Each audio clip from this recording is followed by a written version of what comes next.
Welcome to another In Wheel Time podcast, a 30-minute mini version of the In Wheel Time car show that airs live every Saturday morning, 8 to 11 a.m. Central. Hello, everybody, and welcome to the In Wheel Time radio, or should I say, internet program. We're so glad that you could join us on this Saturday. From Studio A in Texas, USA, it's the award-winning all things automotive car talk show, In Wheel Time. Just ahead, a review of our new car of the week, the 2021 Chevrolet Traverse. This Week in Auto History is one of the features we'll have for you. The Cruise-In calendar, along with the stories making automotive news headlines and a few guests. That and more just ahead on today's In Wheel Time car show for Saturday, January 9th, 2021. Boy, we sure wish we could get through all of this stuff that's been going on. Howdy, along with Mike out of this world Mars, King Conrad DeLong, I'm Don Armstrong, and right off camera over there is Mr. Jeffrey Zekin. So glad that you could join us today. And it is a crisp, clear Saturday morning. I woke up, I had frost on the windshield again. Did you? Yep. Well, apparently there's a big, we're under a winter storm watch. Which is pretty major in Houston. It is. Yeah, everybody freaks out. Yeah. Well, they have winter 2 days at a time, and this is a 2-day series coming in here, apparently. Apparently so. Well, we'll wait. Tomorrow looks like a great day for me, sitting on the couch, watching some football, and just kind of tuning out, if you will. Jeff is going to have me shots tonight. Yes. And so I'm looking forward to shots. Well, haven't had shots in a while. And if tomorrow is a winter storm, that'll mess up Lucky's Rod Run.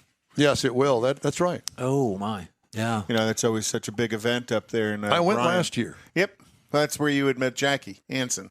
We'd had him yes, on a that's couple correct. of weeks ago. There's a year-long planning into that. Oh, very much so. To be postponed or subject to postpone due to weather. That's incredible. All I can tell you is last year at this time, it was a crisp, close to freezing morning, and the further we got toward Bryan College Station, the colder it got.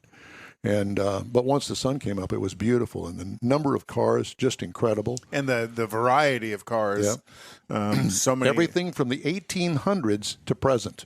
Yeah, all the hot rods and everything in custom between. Cars and you've got a classic segment on cars. That, right? You've got a segment coming up on that, don't you? Yeah, well, we're going to talk a little bit about it. Yeah. And what do you have to offer? If we're not supposed to get any snow and ice, how's that? That's good. Over there in Beaumont? Yeah, it's not supposed to come over that far.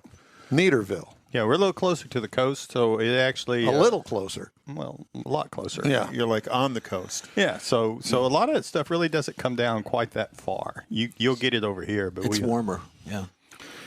All right. Well, let's get on with our first guest, shall we? And by the way, we'd like to welcome George Skelton and also John Hovis out at the Hemi Hideout. Thank you guys so much for being with us this morning. We really appreciate it.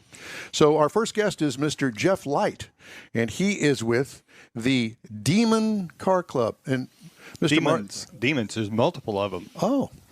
You know, when I saw that on the schedule, I was like, that's an interesting name. We'll have to delve into why the name was chosen. You thought of me, didn't you?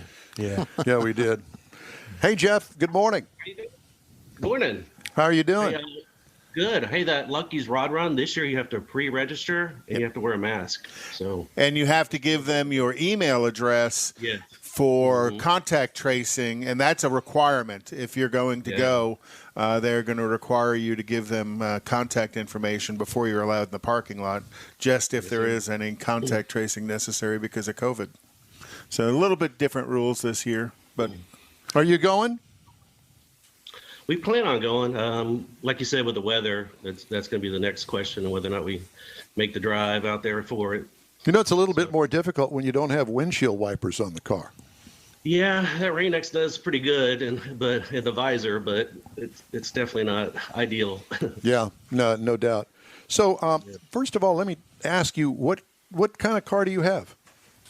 I have a 1931 Ford Model A, kind of high boy setup. It's got a Chevy 350 in it, which I know a lot of Ford people don't like that, but it works great. And the club built it, which was the Demons. The Demons started in 1957. Oh, back wow! In Maplewood, Illinois. They had about 10 members back then. There's I think 3 surviving members, and I actually got to take one of them for a ride in my car. that was fun. One of the original members? One of the original members, yes. Oh, how cool is that? Yeah, he lives in Dobbin, Texas. And so he comes out to our events every once in a while. So, where are you located? Where is the club located? Houston, but because we've got members all over the place. You know, I'm in Cypress. We built my car in Kingwood at Billy Dawson's place. He's got a Dawson's Garage. And so the whole club just kind of got together and went out there and did it. Billy was a big part of building my car because we built it from scratch, you know, just from a body, and then just went the whole way. I mean, body work, chassis, everything. How long did it take, and how many guys? I think I've got like a list of people that how they helped me and everything. It's about 12 guys, but it was all based on who knew what, you know. So like, I had one guy that was, you know, good at welding, which was Billy. We had one guy that was good at, you know, had chopped a car. So we had like a party where we all came out and chopped the top 3.5 inches and you know, re-welded it and cut it, you know, all that stuff. So we had a little event for that. Jeff, was there beer involved in any of that? I was thinking the same thing. There's definitely beer involved. Barbecue is another big thing too. Yeah. So, yeah, I mean, it's fun when you make it a club event. Yeah, absolutely. Yes. Well, that's cool when everybody brings their expertise in exactly. Whatever skill set they have, and not only helps you build your car, but it kind of teaches everybody a little bit of what I was thinking, what their level of expertise is as well. Stuff. Definitely, yeah, because I've always had old cars, but I've always just kind of bought them and then just tinkered with them. Never built one from the ground up. Luckily, Danny Verder and Billy Dawson, they built ones, Model A's from the ground up. So they were there to help me do it. And so I definitely learned a whole lot from them. So, well, how old is the car? I mean, since you rebuilt it. It's a 1931. Okay. I got that. Thank you. It's 90 years old this year. But, no, thank you. No, thank you very much. I think that I can do the math with that. But we're talking about the current version of the 31. Okay. It's about 4 years old. We got about 6,000 miles on it. It drives great. I've never had any problems with it, except for like just minor like tweaks in here and there. But yeah, I mean, I drive it to Dallas, to Lafayette, Louisiana for body roundup, and Austin and everywhere. She's a beast. So, the car's been built in the past 5 years. Mm-hmm. So, you know, this isn't an LS motor, just a carbureted 350? Yes, sir. Wow. Old school. Yeah. So why did you decide to do that instead of with the LS engine? You know, I wanted to kind of keep it more nostalgic. So, right. You know, without having to go, you know, to flathead. So, you know, I wanted it carbureted. I wanted it as simple as possible. I mean, I got very few wires, you know what I mean? It's like, you know, anything that goes wrong with it, it's really easy to fix. Totally appreciate that. Totally. Yeah. And then having the Chevy 350, you know, if I have a problem on the road, it's like pretty much any O'Reilly's has, you know, yeah, that's right. Parts for it. Yeah. Until you go in and the guy behind the counter goes, well, what kind of car is it? It's a 31 Ford. Yeah. What's the engine in it? Yeah. Yeah, that's all confusing. So manual shifted or automatic? Yeah, it's got a T5s. Okay. And which is fun, you know, because for those you have to, you know, take the Camaro T5 and put a S10 tilt shaft on it to get that stick shift up further past the bench seat. So that was it's got a bench seat too. Yes. Yeah. But you know, with the bench seat in that car, you're still shoulder to shoulder with your neighbor. Yeah. Oh yeah. Mm-hmm. Yeah. So do you take it? Are you married? I'm not. I am not. Okay. Do you have a girlfriend? Don, are you looking for?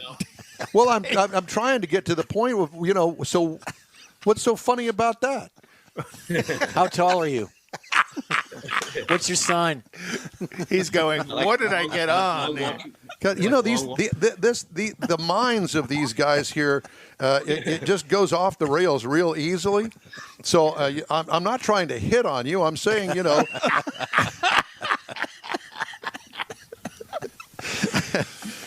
I don't know you that well enough yet. So in the Demons Car Club, the guys that helped you build this, not just Dawson. Are you changing the subject? No, I'm trying to move forward with this a little bit. Are they all still around that they see the progression of the car? Because like most people's cars, like yours, make small progressions over a little bit of time as well. You know, that you're always tinkering. They're never really finished. You know what's crazy is once we got it done, I mean, I think we put an emergency brake on it, just little things. But, I mean, once it hit the road, it hasn't really changed much. Oh, wow. Okay. So, yeah, we did it right inside and out. So, does it have some great big fat tires on the back end of it? No. Just regular Coker tires. You know. Okay, so this is really a hot rodded look from the 50s. That's cool. What you've got. Does it have wire wheels? Nope, just Sealy's. We'll take a look. Sealy's. Yeah, we'd love to see a picture of it, or if you wander us out in the garage or something, and let's do it. Awesome. Be happy to do that as well.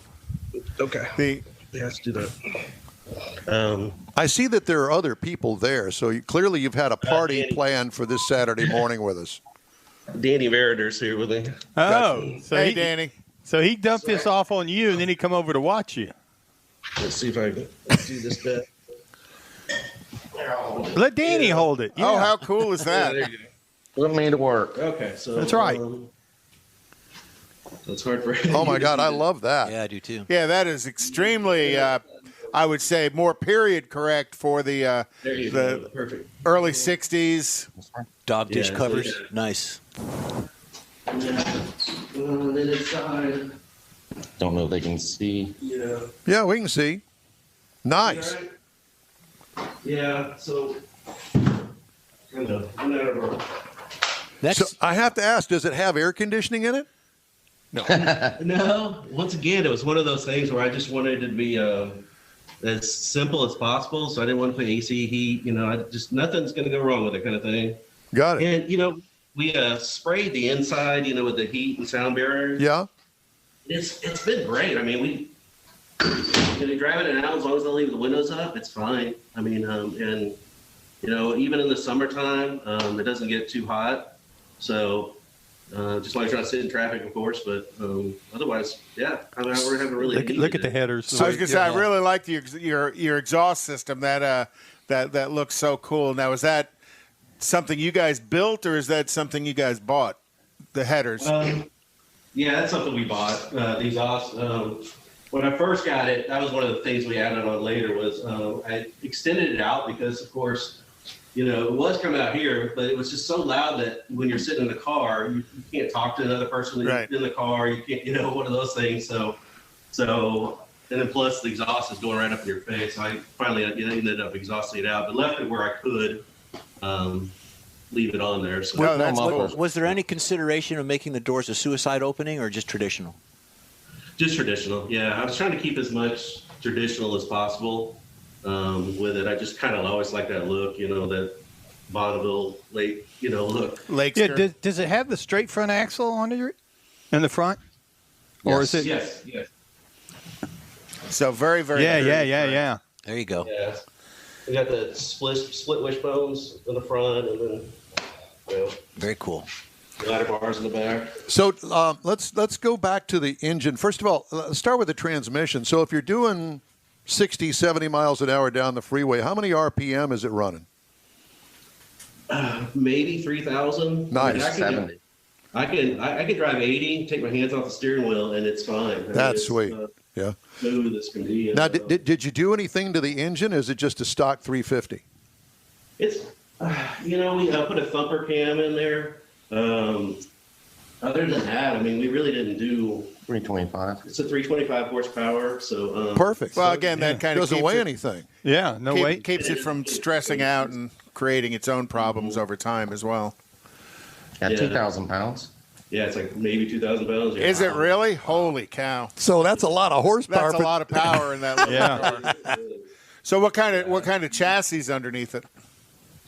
32. It's a 32 chassis that was pinched for 3031. So it's just like a Pete and Jake's chassis. But it looks like it's 432, but it's just been modified to fit a 31. So it's got a Ford 9-inch rear end. Of course. And then the gauge for the speedometer, since we had to make the T5 work differently, I had to go with a GPS speedometer. Yeah, so it's like the most modern part about it is that the gauge is GPS, and so. Hey, but it does its job. That's the point of it, is you just need it to, and probably looks relatively nostalgic, just with the electronic speed. It's a 40 Ford plus gauge cluster, so beautiful car. How long did it take you guys to build that car? I think it was one of those things that was like based off of money. It's like we'd build it for a while, and then we had to wait a while for some more money to come in, kind of thing. It was like 2 years, but yeah, it would. If realistically you looked at it, because we're working on the weekends when we can, kind of stuff. So it probably didn't take very long. If you look at it, it was probably built in 2 months. Yeah, I mean, just a couple months. Honestly, what took the longest was the body work. Just fix, cutting them, because we had to cut all the sheet metal out of the bottom, re-weld all that in, and then just do all the, So it's a steel body. It's a steel body, yes, yeah, the original. And where did you find the body? Found actually, Howell Sheet Metal in Beaumont. He's the one that sells the pieces that to fix these cars, the patches. We went, Billy and I went there to just check it out, and he actually had one for sale, and he had a customer that had passed away, and he sold it to us for whatever. Yeah. How cool is that? How cool is that? It's awful quiet. Yeah, that worked out. It's not running. I was just wondering, maybe fire it up. Yeah. You got the keys handy? I do. You want me to turn it on? Yeah. Let's light it up and listen to it. We're all car fans, so open the garage. Looking at something like that's kind of cool. I don't know if I'd open it. Well, asphyxiated. We have a lot of viewers. We don't want to. Yeah, we don't want to asphyxiate them while they're watching. Oh my God! Right, fired right up. What? Dang, it sounds really good. Doesn't it? Yeah, it's got a nice lope to the cam without being excessive. That's that thumper cam. Yeah, that's what I said. Yeah, that's cool. Nice. Yeah, it's got a real nice lope to the cam without being too crazy, so you can tell it's got a little Conrad, he turned little it off. extra power. You don't have to talk that loud. He turned it off. I know. Thumper cam. Yeah. So, what degree of the thumper cam is it? The full? I think they have 3 versions of the thumper, and there's like a mother thumper. There's a I just got the basic one. The mother thumper is just a little too much low. Is it? But you don't have to worry about vacuum because there's nothing vacuum operated on it.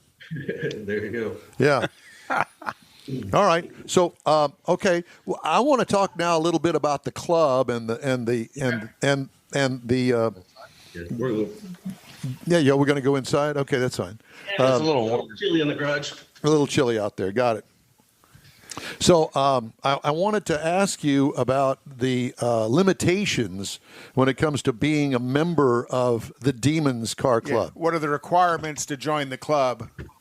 As far as the car, or as far as so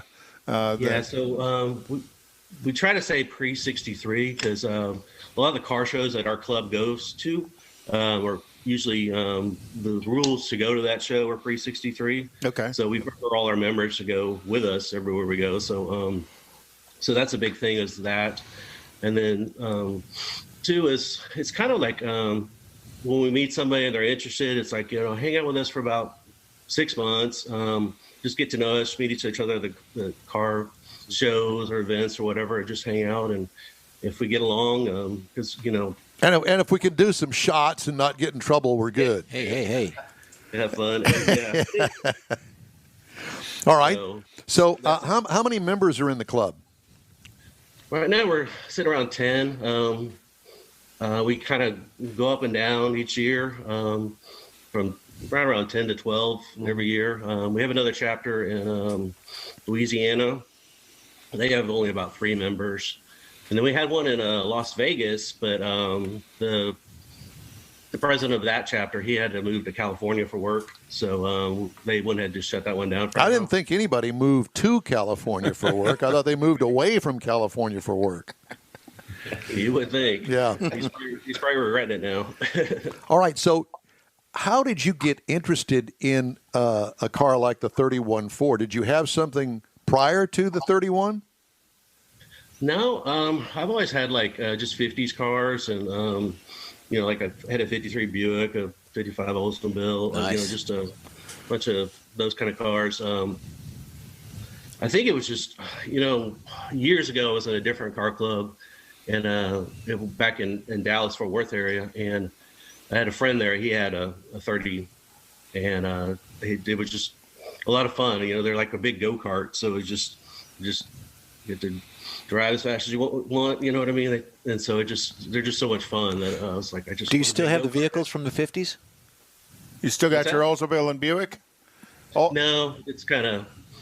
I had kids, and so it's like, oh, somebody needs braces. Okay, sell this car. Let's sell the car so Joey can get braces. And so he also went from a 6,000-pound car to a 2,000-pound car. Yeah, I'm sure it's Double the 53 horsepower. Buick. Yeah, there's much more skilled at handling these days.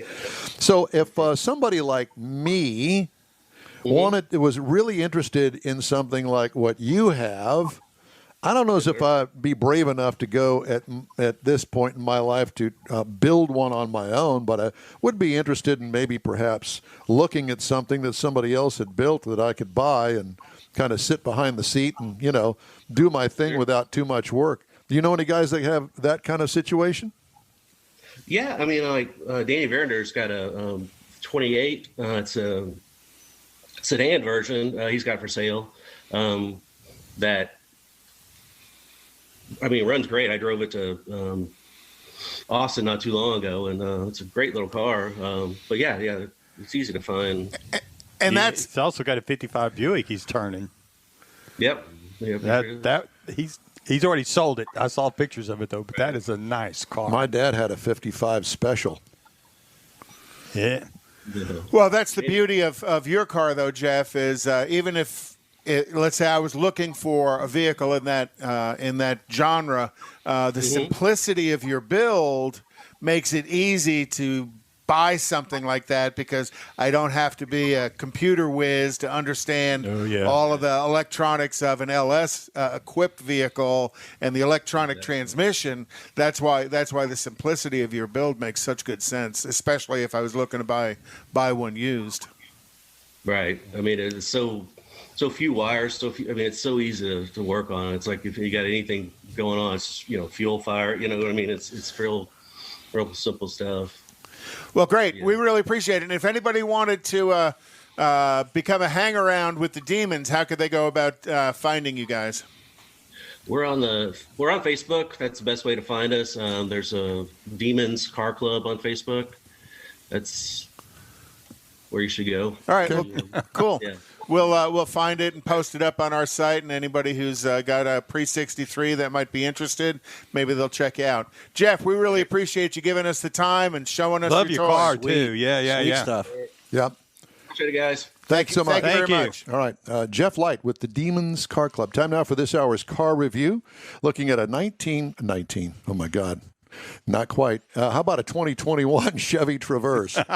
Here are the models. It comes in the L, the LS, the LT Cloth, the LT Leather, the RS, the Premier, and the High Country. Do you think they've got enough packages available for that? Mm-hmm. I had the High Country, the top of the line. Standard SUV seats up to 8 people.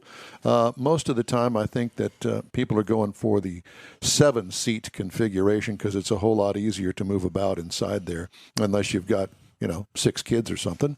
Exterior changes from last model year, none, really.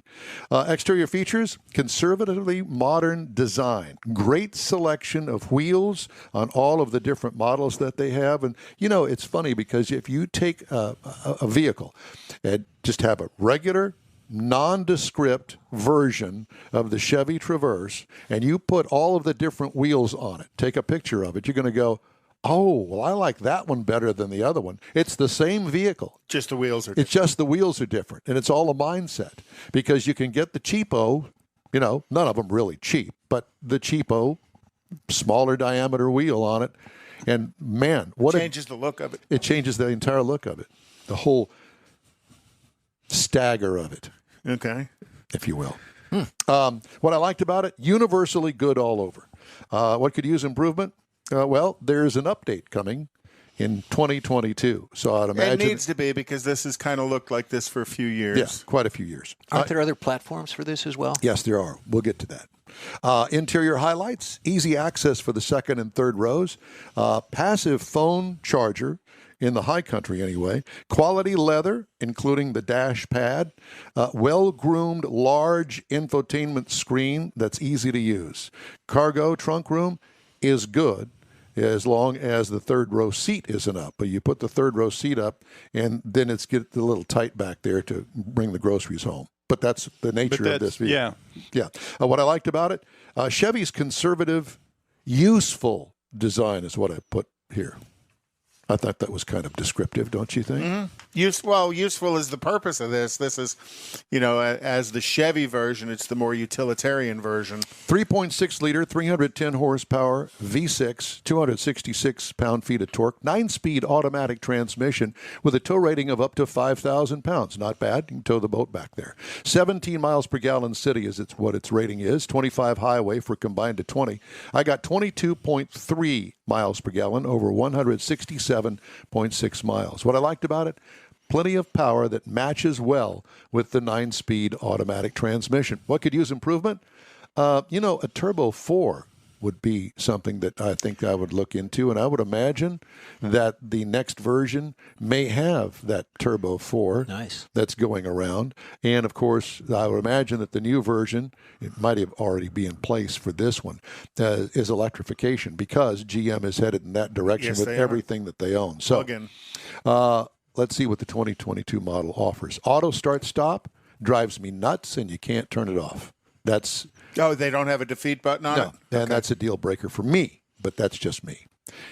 And I thought to myself this week, so how do I describe that? Well, I am a 2-foot driver. It doesn't make any difference whether it's an automatic or a manual transmission. I always drive with 2 feet. Do you brake with your left foot? Correct, most of the time. Huh. Yeah, but I ambidextrous. I can do both. Oh, so you go both ways. They have a vaccine for that. There you go. Well, I almost proved that, didn't I? You did. We're doing shots tonight. Shots. 4-wheel drive is available on this. A refresh, as I mentioned, due in 2022. Well, you said 4. It's all-wheel drive. Okay. Just the difference. There is a difference. There's a significant difference, but yeah. So, yeah, they do offer it in all-wheel drive. Don't mind us. Base trim, 53.1. It's not cheap. As tested, $54,295. The base model price is $39,995. It's not to bad. me. Yeah. That's a bargain. Yeah, that's a real for bargain. that size. And that is a large CUV. Well, that's not what the government calls it. Right. They call it a standard SUV. But it's a pretty good size. One of my daughters has one, and she got it because of the teenagers. She wanted the room for the 2 boys that play football and the daughter and friends. And she loves it. It's a couple of years old. She's got one I think is 2 years old. Yeah, but you can fit an adult in the third row. Yes. So $39,995 is the base. Ford Explorer, which matches up kind of along these lines, $36,000. Kia Telluride starts at $39,390, and the VW Atlas is $40,000. So with those in mind, it's a pretty good bargain, I think. All right. Well, that's that. Let's check in on the cruise-in calendar, which is a big one tomorrow, but I don't know if that's going to happen or not. Well, I think that's going to be a little weird with all the weather. Tonight is a teriyaki and cars at 72. I saw that. 7206 Bissonnet, which sounds like that could be kind of a fun little cruise to go. That's at 4 p.m. to 8:30 p.m. And then also the Bowl Faux car meet at Katy. I know. Pho, not pho. Pho. I say pho. I'm sorry, pho. Car meet out in Katy again. That's 4:30 to 9. How do you spell that? PHO. Oh, pho. Pho. No. PHA is fa. Is it pho?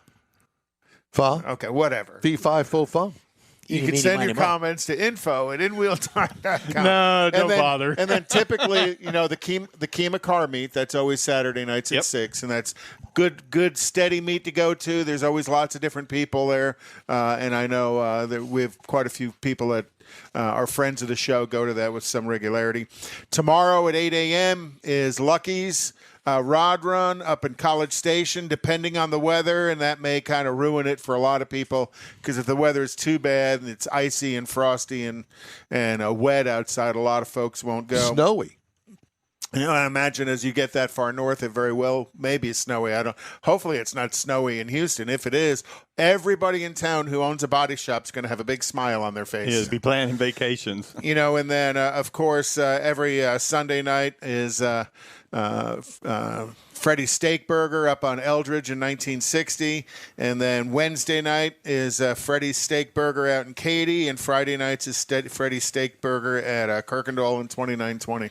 Hey, I'd like to remind everybody that the In Wheel Time Car Show streams on Facebook, YouTube, and InWheelTime.com. Podcasts are available on Apple Podcasts, Spotify, Stitcher Radio, iHeart Podcast, TuneIn, Google Podcasts, Pandora, Amazon, and Podcast Addict. That's a lot. You get them all out? I think. In Wheel Time Car Show continues right after this quick break.